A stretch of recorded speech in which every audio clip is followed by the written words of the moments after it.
Монгол Улсын их хурлын дарга Мия Гомбын хуралдад бүгд найрамд Сингапур улсын ерөнхий сайд Ли Кисен Лүүн тэргүүтээ төлөөлөгчид бараалхлаа.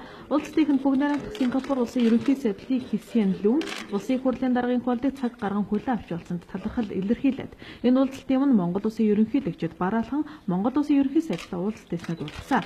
Тэрээр Монгол Улсад айлчилж байгаадаа баяртай байгаагаа илэрхийлэхийн сацуу энэ удаагийн айлчлалд нь хоёр орны харилцаа хамтын ажиллагаа хөгжүүлэхэд чухал ажил бүтэлтэй болохыг тэмдэглэсэн юм а.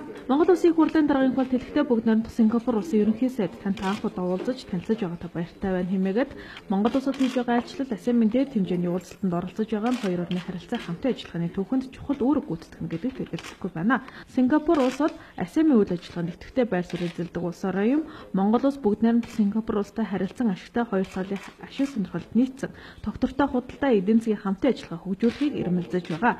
Энэ хүрээнд Эрдэс баялаг эрчим хүч, уул уурхай дэд бүтэц, боловсрол, мэдээллийн технологи, банк санхүү зэрэг үйлчлэгийн салбарт хөрөнгө оруулалт хийж хамтран ажиллах нөөц боломж их байгаа гэдгийг дуулгасан юм а. Бүгд найрамд Сингапур улсын ерөнхий сайд Ли Кисен Лүүн таны хэлсэнчлэн манай хоёр улс олон салбарт харилцаа хамтан ажиллагаа хөгжүүлэх боломж бий гэдэгт итгэж байна. Монгол улсын ерөнхий сайдтай уулзах үеэр эрчим хүчний салбарт хамтран ажиллах мөн Сингапур улсын иргэд Монгол улсад 30 хоног хүртэлх хугацаанд виз гүйцэтгэх талаар ярилцсан.